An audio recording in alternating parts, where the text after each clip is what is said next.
Un mode politique encore avec la campagne présidentielle française qui se joue également à l'extérieur de l'Hexagone. Les partis en course à la présidentielle et aux législatives, dont le premier tour est prévu pour le 22 avril, n'entendent pas négliger la moindre voix et celle des Français de Guinée attire la convoitise du Parti socialiste français. Sa délégation en séjour dans notre pays était ce samedi face à la presse, occasion pour les envoyés du parti dirigé par Martine Aubry d'expliquer les raisons de leur présence sur le sol africain de Guinée. Compte rendu Aminata Djountou Diallo.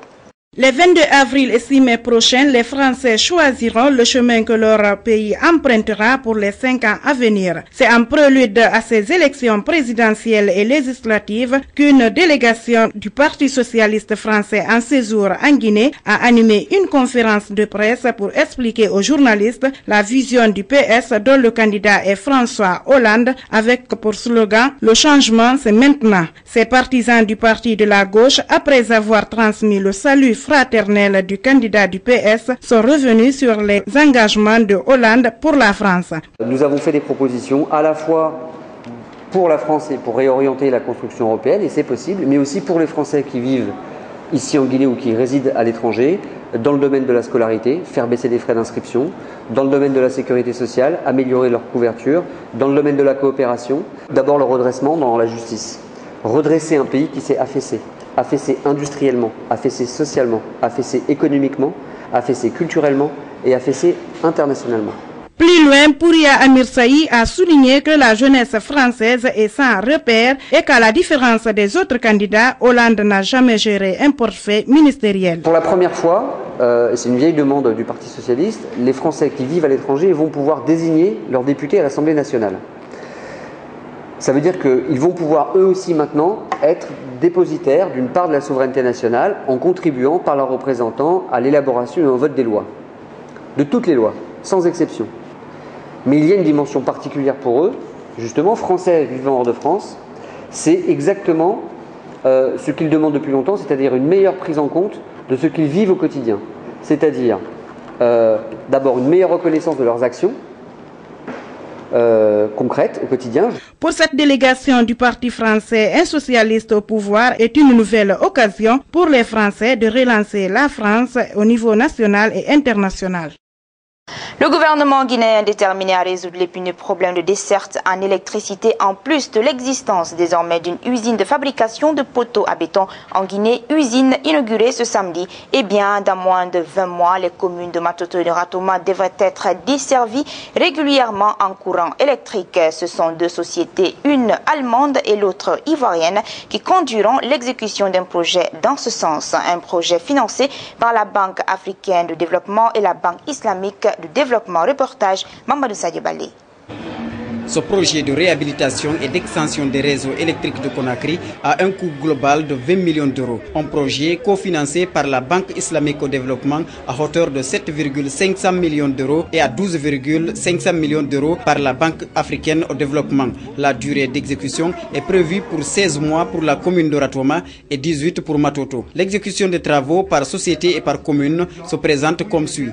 La zone de Ratoma bénéficie du financement de la BAC et le contrat exécuté par l'entreprise allemande RMC, avec un délai d'exécution de 16 mois. La fin des travaux est prévue à la fin du mois d'août 2012. Du côté de Matoto, le financement est assuré par la BIC. Le contrat exécuté par l'entreprise ivoirienne K2R Énergie pour un délai d'exécution de 18 mois. La fin des travaux est prévue pour mars 2013. La supervision est assurée par l'entreprise ivoirienne AIVC. La société de réhabilitation de moyenne tension RMT a associé plusieurs sociétés locales, une façon de favoriser l'emploi de la main-d'œuvre locale. Nous travaillons avec 5 sous-traitants locaux pour la construction génie civil des fosses et 5 autres sous-traitants pour la réalisation du réseau basse tension. Nous estimons qu'il y a plus de 200 personnes qui sont employées, soit par nous-mêmes, soit par nos sous-traitants. Ba Ousmane, représentant du Premier ministre, parle d'une demande légitime des populations à réclamer l'électricité aux autorités. C'est pourquoi, dit-il, le chef de l'État s'est mis à la tâche.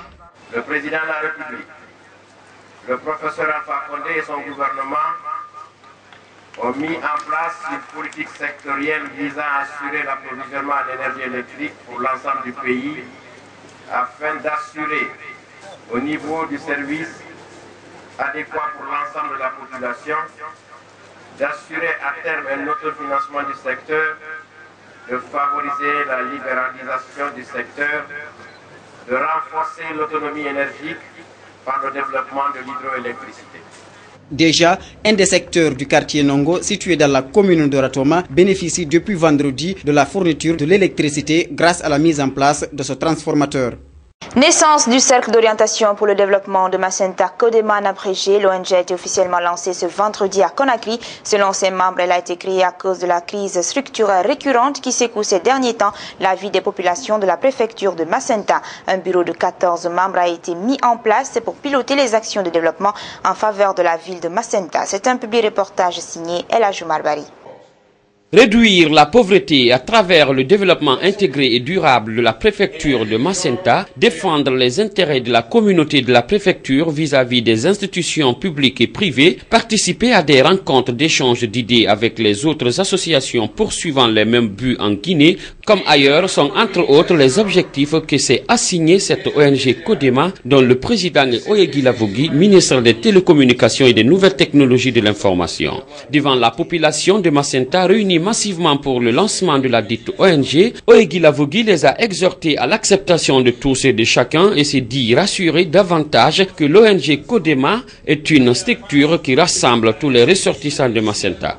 Nous n'avons pas de bâton magique pour relever ce défi. Mais le fait qu'il soit inscrit dans la tête de tout le monde me rassure déjà de la réussite de l'ONG. Cette organisation est apolitique et elle reste apolitique. Le seul mal de Macenta, c'est la division qui existe entre les Toumans et les Manians. Tant que cette contradiction n'est pas pactée, nous ne pourrons pas avoir la force nécessaire de développer notre préfecture. C'est un défi qui est lancé. Il ne faut pas qu'on échoue. Cette ONG-là, nous allons nous donner la main. Nous allons tendre la main à ceux qui ont l'argent, qu'ils soient guinéens ou étrangers, aux entreprises étrangères et guinéennes. Il faut qu'on n'ait plus le complexe de leur tendre la main pour nous accompagner dans le développement de la préfecture de Macenta. La raison est bien la crise structurelle récurrente qui secoue la vie des populations de Macenta, notamment les différends qui existaient entre les Tomas et les Manians. Désormais, la création de Codema regroupe toutes les ethnies de cette préfecture. La création de Codema vient pour résoudre les troubles sociaux qui sont à la base d'ailleurs du déséquilibre socio-économique de Macenta et qui ne peut trouver sa solution qu'à travers une structure qui prend en compte effectivement les priorités de développement de la préfecture. Les membres du conseil d'administration pour la période 2012-2014 ont été connus au vu et au su de tous les ressortissants de Macenta. Ils sont au nombre de 17 mandats renouvelables chaque année si les résultats ne sont pas probants.